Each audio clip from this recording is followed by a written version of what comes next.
धान की फसल से अच्छी पैदावार लेने के लिए धान की नर्सरी डालने से कटाई तक हमें कुछ ना कुछ ऐसे काम करने ज़रूरी हो जाते हैं जिससे हम अच्छी पैदावार ले सकते हैं।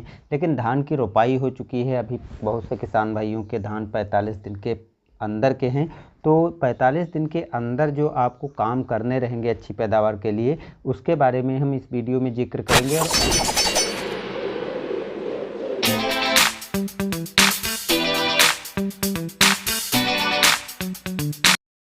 धान रोपाई के समय हमें जिस तरह से उर्वरकों को देना ज़रूरी रहता है जिससे धान का शुरुआती विकास अच्छे से होना चालू हो जाए, लेकिन उसके बाद जब धान रोपाई के काफ़ी टाइम हो जाता है और 45 दिन के अंदर अंदर का समय होता है, यानी 20 से 45 दिन का जो समय होता है, ये धान के लिए बहुत ज़रूरी होती है। ये ऐसी क्रांतिक अवस्था होती है जिस टाइम पर यदि हम धान की जितनी अच्छी तरह से देखभाल कर लेंगे, निश्चित ही पैदावार हमको वो उतनी ही अच्छी देगा। क्योंकि इस टाइम पर बहुत ज़रूरी ऐसी चीज़ें होती हैं जिन्हें हमको करना ही करना पड़ेगा। अगर हम इस काम को नहीं करते हैं, जिसके कारण धान का अच्छी तरह विकास नहीं हो पाएगा।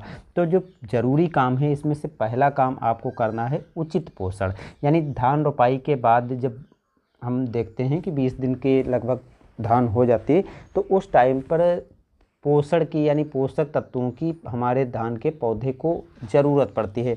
तो इस टाइम पर उचित पोषक तत्वों की हमें पूर्ति करना चाहिए। अब उचित पोषक तत्वों की जो हमें पूर्ति करना है, वो चाहे हम स्प्रे करके उर्वरकों के द्वारा पूर्ति करें या सीधे हम खेत में बुआई करें, वो निर्भर आप पर करता है कि पूर्ति आप कैसे करना चाहते हैं। स्प्रे करके करना चाहते हैं तो थोड़ा सस्ते में निपट जाएंगे, यानी कम खर्च में आप स्प्रे करके भी धान में अच्छे तरह से धान का विकास कर सकते हैं। लेकिन वहीं पर यदि हम उर्वरकों को सीधे मिट्टी में देते हैं तो थोड़ा डोज ज़्यादा पड़ेगी, आपको कुछ ज़्यादा खर्चा करना पड़ेगा। तो उचित पोषण के लिए जो पोषक तत्व होते हैं उनकी पूर्ति करना ज़रूरी है। ऐसा ना हो कि पोषक तत्वों की कमी हो जाए और उसके लक्षण आपके पौधे पर दिखाई पड़ने लगे, जिससे पौधे का विकास बिल्कुल रुक जाए। तो उससे जो है पौधे का जब विकास नहीं होगा तो पैदावार उतनी अच्छी नहीं मिल पाएगी। फिर आप कितनी भी कोशिश कर लें, आपको उतनी अच्छी शानदार पैदावार नहीं मिलेगी। इसलिए पोषक तत्वों की आपको समय समय पर पूर्ति करना ज़रूरी हो जाता है। दूसरी चीज़, धान जो है पानी की फसल है, इसलिए पानी का भी आपको विशेष तौर पर ध्यान रखना है। देखिए 20 से 45 दिन का जो समय होता है, इस टाइम पर आपको ना तो बिल्कुल खेत को सूखा रखना है और ना तो बहुत अधिक पानी भर के रखना है। सूखे से मतलब ऐसा है कि बिल्कुल ऐसा ना हो कि खेत सूख जाए और पपड़िया बन जाए, तो ऐसा नहीं रखना है। थोड़ा सा पानी आपको बना कर रखना है, जैसे 2 से 4 इंच तक यदि पानी रहता है तो काफ़ी अच्छा है। लेकिन 2 से 4 इंच तक यदि पानी नहीं रहता तब भी पर्याप्त नमी खेत में रहना ज़रूरी है। यानी अब जब आप खेत में घुसेंगे तो उसमें जब आप पैर रखेंगे तो पैर आसानी से दब जाना चाहिए, जहाँ से पैर हटाएंगे वहाँ पर काफ़ी अधिक नमी आ जानी चाहिए। तो इस तरह से जब आप पानी का ध्यान रखेंगे अपनी धान की फसल में, तो आपकी फसल में अच्छा फुटाव होगा, विकास काफ़ी अच्छे से होगा।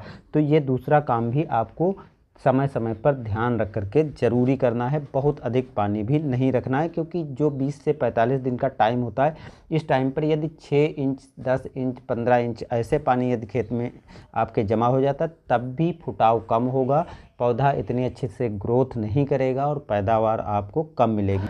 तीसरी चीज़ है जो देसी तरीका।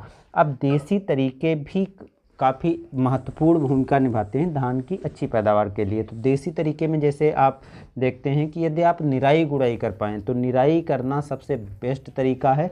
निराई करके जो है मिट्टी जब पलट जाती है तो जड़ों का अच्छी तरह से विकास होगा और जड़ों में जो वायु संचार है काफ़ी अच्छे से होगा और जो पोषक तत्व पौधा मिट्टी से लेता है वो आसानी से ले पाएगा। इसके अतिरिक्त जो दूसरा देसी तरीका है, खेत में 2 से 4 इंच तक पानी जमा करके और उसमें पाटा लगा देना, तो ये भी बहुत कारगर सफल तरीका है। इससे भी पौधे में फुटाव कलों का काफ़ी अच्छा होता है और यदि यह देसी तरीके आप अपनाते हैं तो निश्चित ही पौधे का काफ़ी शानदार विकास होगा और आपको कोई अतिरिक्त खर्चा भी नहीं करना पड़ेगा।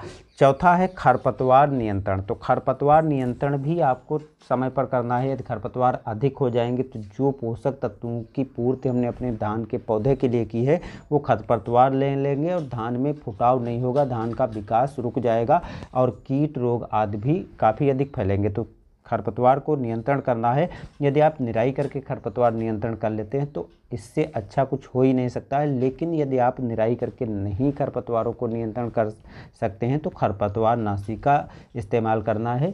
यदि खरपतवार उग गए तो आपकी कहीं ना कहीं पैदावार पर विपरीत प्रभाव पड़ता है, तो खरपतवार नियंत्रण भी जरूरी है।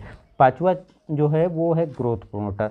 अब ग्रोथ यदि देखते हैं कि बहुत से किसान भाई उर्वरकों को डाल देते हैं, और जब ज़्यादा मात्रा में उर्वरक होती है या समय समय पर बहुत बार यदि आप यूरिया यानी नाइट्रोजन वाले उर्वरकों का स्प्रे करते हैं तो पौधा एकदम हाइट लेकर भागना चालू कर देता है। जब उसकी हाइट बढ़ना चालू होगी तो ऐसे में जो नए कल्ले निकलते हैं वो नए कल्ले नहीं निकलेंगे, क्योंकि जो पोषक तत्व आपके पौधे कल्ले के फुटाव, जड़ों के विकास के लिए जरूरी हैं, वो पौधे की हाइट बढ़ाने में लग जाते हैं, जिससे पौधे की हाइट बढ़ेगी। जब हाइट बढ़ेगी तो कल्लों का जो फुटाव होता है, नए कल्ले जो निकलते हैं वो कम निकलेंगे, पौधे की लंबाई ज़्यादा हो जाएगी। तो इसलिए ऐसे ग्रोथ प्रोमोटरों का आपको इस टाइम पर डालना ज़रूरी हो जाता है, जिससे पौधे की हाइट रोकी जा सके। और जब पौधे की हाइट नॉर्मल रहेगी, कंट्रोल रहेगी, तो कल्लों का फुटाव, जड़ों का विकास काफ़ी शानदार ढंग से होगा। और जब हाइट रुक जाएगी तो कल्लों का फुटाव अच्छा होगा, जिससे पैदावार आपकी अच्छी मिलेगी, क्योंकि जितने अधिक संख्या में